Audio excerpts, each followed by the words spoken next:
Hi, Joe and I wanted to get on here today and share with you some really awesome things that we are learning. We have been attending Tony Robbins' Unleash the Power Within. It's a 4-day virtual event, and yesterday was the first day. It is so intense. And so I'm going to give you just a quick overview of one of the things that was most impactful for me. So, every human has 6 needs. We all have these same basic needs. And so, here's what the 6 needs are. First one is certainty. For me, this I think about stability, and so this would be things like we want stability, we want those basic necessities. That's one, certainty. Second one is uncertainty or variety. So we all have a need for change and for some little spicy things in our life that are different. The third thing is significance. And we all have a need to feel very special and to feel that our life has meaning and significance. Fourth thing is connection or love. And we all want to feel connected with someone or something. Fifth thing is growth. Everything around us is either growing or dying. And so that's a need that we have, growth. And then the sixth thing is contribution. We can't survive without others, and we also have a need to contribute into our world. So certainty, uncertainty, significance, connection and love, growth, and then contribution. Those are the 6 things. And every person really tends to gravitate at least to 2 of those as their top needs. And the 2 that you gravitate to are going to determine the direction of your life. So I think Joe's going to talk about this just a little bit more now. Yeah, a little bit. Just if you're not familiar with Unleash the Power Within and Tony Robbins, it is just a really really cool experience. I've got to see him in person. I did listen to it for 4 hours when I was at a marketing convention, and it was just really overpowering. So I got tickets for his UPW event, and COVID's just really played havoc on this. Amy and I were going to his live event, which was about 10 to 15,000 people. It was going to be in San Jose. And then that got bumped. So we were going to go in July, and that got bumped. In August, and that got bumped. So here we are in July. We're doing this virtual event. He literally spent $9 million putting this together. It's this huge, huge screen. It's 360 degrees around. He can see 3,000 people at a time on a Zoom conference. It's amazing. We have about 23,000 people that are participating in this event over the next 4 days. So super, super excited about it. It's a life-changing event. And so anyway, to kind of keep things on track here a little bit, we decided we wanted to talk about these needs because they're just going through the exercise he had us go through with the needs is so powerful. As a achiever, as a type A personality, most of us, literally in the entire audience, about 70 to 80% of us inclined ourselves towards significance and certainty. Those were the 2 top needs that most of us gravitated towards. And then we went through this exercise where we kind of lined out what are the positive ways that I need significance in my life, and what are some of the negative ways that I get significance in my life. And so we had to line all those things out. And then the next question Tony asked us was, look at those and weigh your pros and cons, and then what are your 2 primary needs now, and what do you think your 2 primary needs should be? Now, the first 4 of these primary needs, so significance, certainty, uncertainty, and love and connection, are what are called basic human needs, or they're more personality type of needs. They're the needs that, while we all have all 6 needs, most of us gravitate to one of those 4. Those are just kind of those foundational needs. And the other 2 needs, growth and contribution, are what are called spiritual needs, and not spiritual as in religious or faith-based, but spiritual as in your spirit and your life that lives within you, and what those things that kind of drive you to make you whole. And so when we did the exercise, I immediately figured out that my top 2 needs were significance and certainty in my life.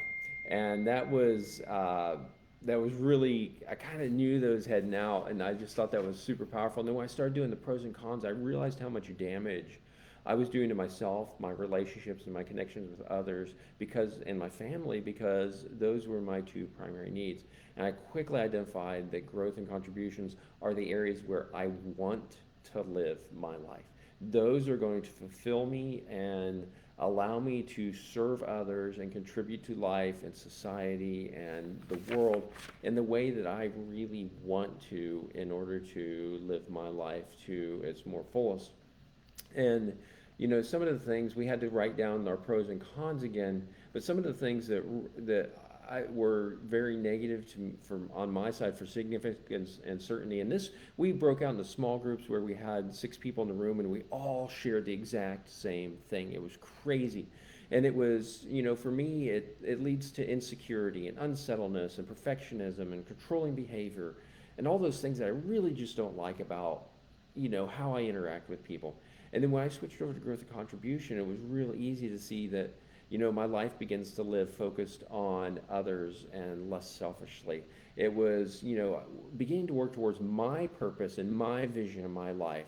That it's, I have this vision, I want to serve and contribute to life and live for others and do that through health and wellness. And I can't do that if I'm living for a purpose, with my main needs being met as significance and certainty. And then there's, living life without fear, no more fear of criticism, and seeing how my relationships will improve and deepen and just become so much better when I live in that space. And then interesting, when we were all done, and we all raised our hands and said what we were and what we want to be. And one of Tony's comments was, if certainty and significance are your top two needs, you're always going to live in pain, because you can never ever meet them. You will never be significant enough, and you will never be certain enough. And I could go through hours of why that is and examples, but if you look at high profile celebrities that have lived lives of huge significance and had a lot of certainty in their life, and at the end of the day they killed themselves, it's amazing how that happens. So a And thing anyway, about certainty is that, I mean, there's nothing certain in yeah, this life. The only thing that's certain is our God. And so, and it's certain that we're all going to die, right? yeah, So that's why that can be a really painful and a really hard place to live, because change is happening all the time. And those of us, certainty is like my top thing that I gravitate to. But it can be a very difficult place, because there is so much change around us. And yeah, right now, especially, we're all having to be flexible. And so one thing that I discovered, that my second top one is that connection and love. But because that certainty is so important to me, I tend to not connect as much, because it takes me out of my comfort zone of that stability. hmm, And so that keeps me from connecting with people. And so I discovered through this that what I really want to focus in to make my top two now is that connection, love, and the growth. Because if I can make those my top priorities, it's going to change completely what I do in my life. And I feel that if I can have more connection with people and more growth in my life, I'm better able to share and have an impact in my life. And really, that's going to lead to more significance in my life as well. So this yep, was just so amazing. The things that we learned just yesterday. And so we've got 3 more days with yeah. Tony Robbins. 12-hour days. And so I know that today and the next 2 days are also going to be incredible. We'll be sharing something every day from Yep. here. And so just tune in, and we'd love to share with you all the things that we're learning. Yeah, yeah, we know we can't. I mean, literally, they're 12-hour days. We get a 20-minute break for a meal once during that time. And that sounds like a terrible thing until you experience it, and it is just so empowering. And the amount of information that's being poured into you is overwhelming. I mean, I don't take a lot of notes in my life, and I probably have half a dozen or more. And we have this workbook that we got. It's like 60 pages, and Amy is filling it up. Plus, she's filling up another workbook. And it's just really neat, some of the things that we are pulling out of this that are just like aha moments over and over and over again. So anyway, So I want to just leave you with one thought to end with today, okay? Because this was a really powerful statement that Tony made, and that is, life is not happening for me. to me, I'm sorry, life is happening for me, not to me. yeah, we look at COVID right now and we're like, oh, this is such a terrible experience and whatever. How are you growing because of what you're going through right now? Oh, I have to be home. My kids are a pain. There's all these things. Life isn't happening to you. That's a circumstance. Life is happening for you. You can grow and become better and more and just because of what's happening in life. I remember when I first heard that statement, it was by I heard it at Funnel Hacking Live, and it was actually a recording, and it was a gentleman. I'm trying to remember his name. He died recently, but he was in a wheelchair his whole life. He has a terrible brittle bone disease. It's terrible, terrible person. He says, "Life doesn't happen to me; it happens for me." And he used his circumstance to bless so many people in life. And I don't care whether it's cancer or COVID or a death or something really good happens in your life where you've just been so blessed. It's not happening to you, it's happening for you. And through that, you get to be a blessing to other people should you choose. So it's pretty awesome. I love that. I love that quote as well. So anyway, I hope that you enjoyed this. I hope that you take something from it. If you have questions, comments, drop them down below. We'd love to hear from you. We'd love to know what you're thinking about. And if we can answer any questions, just let us know. We'd love to be able to do that for you. And we'll see you probably tomorrow morning.